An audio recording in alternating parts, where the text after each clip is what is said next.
In the murky depths of the Atlantic, the Titanic. Now a new project has revealed the wreck as it's never been seen before.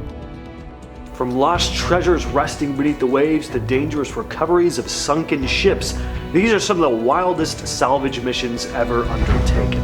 In 2012, a cruise liner called the Costa Concordia partially sank, leading to one of the biggest salvage jobs in history. On January 13th of 2012, the cruise ship under Captain Francesco Schettino set sail from Italy, but just a few hours later it hit a rock. A 174-foot-long gash ripped into the hull, leading to a catastrophic power and propulsion failure. The ship began to sink and eventually grounded on its starboard side. The ship was luckily pretty close to shore and the water was calm, but even still, it took over 6 hours to evacuate the ship, and tragically 32 people lost their lives, including crew member Russell Rebello, who died while trying to save others. The salvage operation was a massive undertaking. At first, experts estimated it would take about 10 months just to remove the fuel, 2,380 tons of it. By September of 2013, they managed to right the ship. In July of 2014, they finally refloated it and towed it with a fleet of 14 ships. It made its slow journey to Genoa for scrapping. When everything was said and done,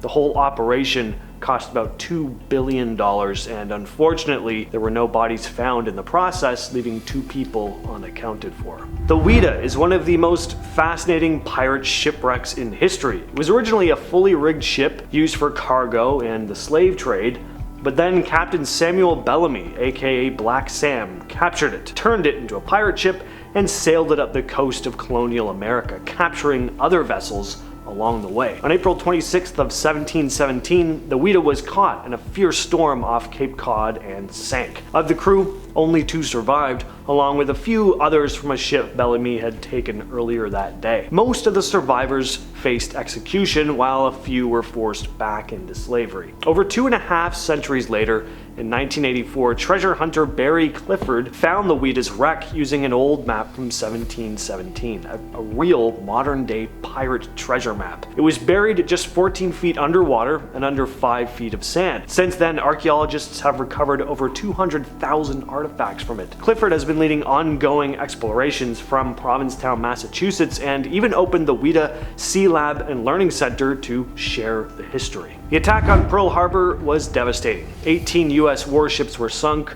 or severely damaged during the Japanese attack on Pearl Harbor on December 7th, 1941. Of those, only the USS Arizona, USS Utah, and USS Oklahoma were unable to return to action by the end of World War II. The salvage operations that followed the attack were massive undertakings. A good number of the ships were repaired and returned to service, but the capsized USS Oklahoma especially was a challenge.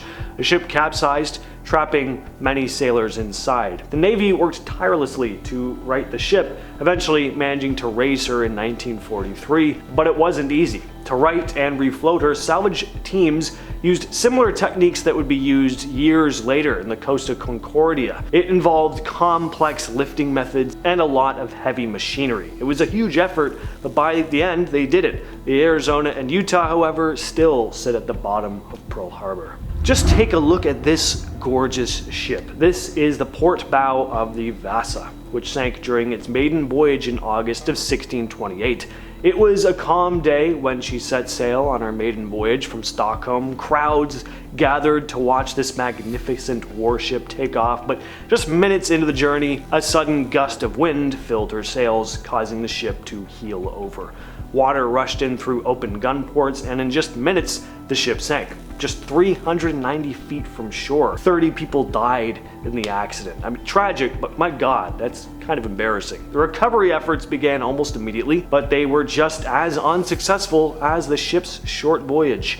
It was a real challenge as the Vasa had settled deep into the mud. In the following decades, some parts of the ship were recovered, but it was believed that this thing would just never be salvaged. It wasn't until 1956 when an amateur archaeologist named Anders Franzen located the Vasa, and when the news hit, there was this renewed push to recover the ship, leading to the formation of the Vasa Committee, which later evolved into the Vasa Board. And divers spent 2 years creating tunnels beneath the wreck, setting up steel cables to lift her. This was pretty risky, but they managed to pull off the operation. and on April 24th of 1961, after 333 years underwater, the Vasa rose to the surface. And today the ship is housed at the Vasa Museum in Stockholm, and again, it's a beautifully crafted ship. Visually, anyway. I'd be pretty nervous actually taking it out on the water, but it's nice to look at. The K-129 was a Soviet submarine that vanished under mysterious circumstances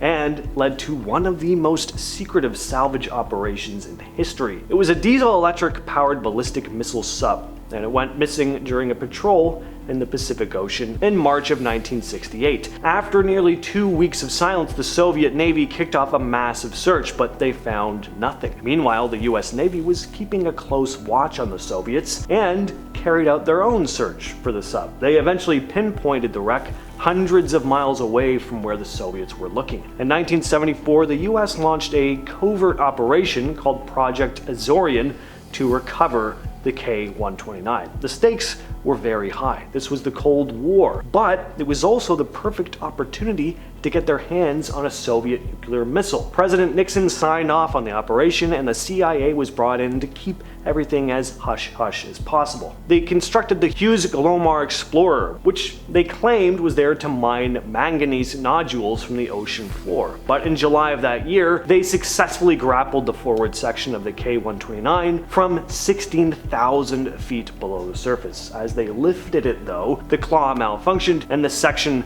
just broke apart, sending most of the wreck tumbling back to the ocean floor. They only managed to recover a portion of the sub, and a lot of what they retrieved is still classified to this day. The MV Wakashio Oil Spill began on July 25th of 2020 when the Japanese-controlled bulk carrier ran aground on a coral reef off the coast of Mauritius. Now, this was bad, but at first it didn't seem like anything was going to get any worse, but it did. By August 6th, fuel oil started leaking from the ship, and just a couple of weeks after that, the vessel broke apart completely, releasing around 1,000 tons of oil into the water. Scientists were calling it one of the worst environmental disasters the country had ever faced. The MV Wakashio itself was no small ship. Built in Japan, it was a massive carrier weighing 203,000 tons. Once the ship ran aground, authorities isolated coastal areas while waiting for assistance to pump out the remaining fuel. High winds and large waves made the cleanup next to impossible. The Mauritian government declared a national emergency, and India and France rushed to help, sending teams and equipment to manage the spill. Local volunteers joined in as well, using everything from straw to human hair to create makeshift barriers to try and contain the oil. By early November though, most of the surface oil had been cleared. The USS Monitor was an ironclad warship from the US Navy completed in early 1862 during the American Civil War. It was designed by John Erickson, a game changer thanks to its revolving turret, which would redefine naval warfare. On December 31st, 1862, while being towed during a storm off Cape Hatteras, the Monitor sank, taking 16 crew members down with it.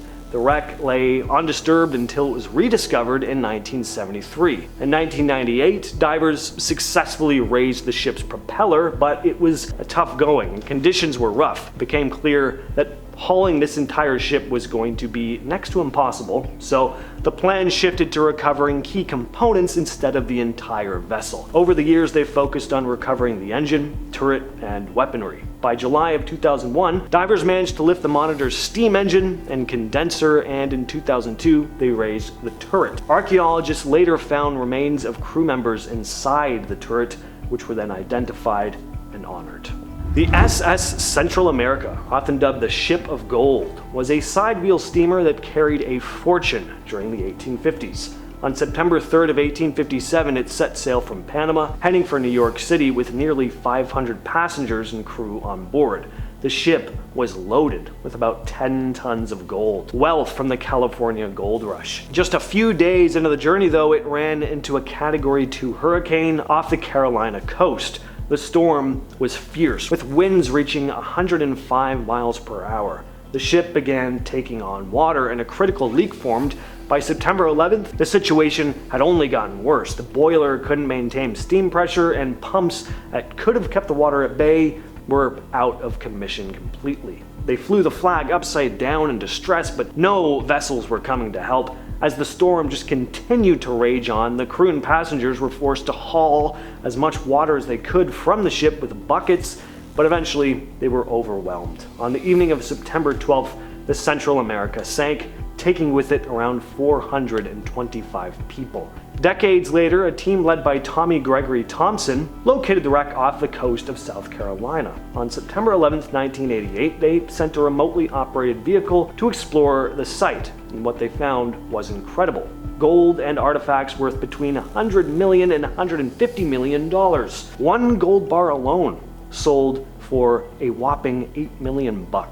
Insurance companies from back in the day had claimed rights to the gold, so there was some legal stuff to deal with, but in the end, the discovery team won the majority of the treasure. The Belitung shipwreck was discovered in 1998 by local fishermen off the coast of Indonesia. It turned out to be the first Arabian ship ever excavated. What's incredible is all the treasure it contained, some of the richest artifacts from the early 9th century Tang dynasty. There were beautifully crafted bowls, spice jars, inkwells, and even funeral urns. Among the finds were also pearls from the Gulf, sparkling rubies and sapphires, a gold cup which was the largest of its kind ever found. After the excavation, the Singaporean government bought the entire cargo, and now it's on indefinite loan to the Singapore Tourism Board. It was 1900 when divers stumbled on a shipwreck just off the coast of Antikythera. Little did they know it would turn out to be one of the most historically important shipwrecks in history. This marks the beginning of the world's first major underwater archaeological expedition. It was 1976, though, that another dive team recovered some of the most incredible treasures from the wreck,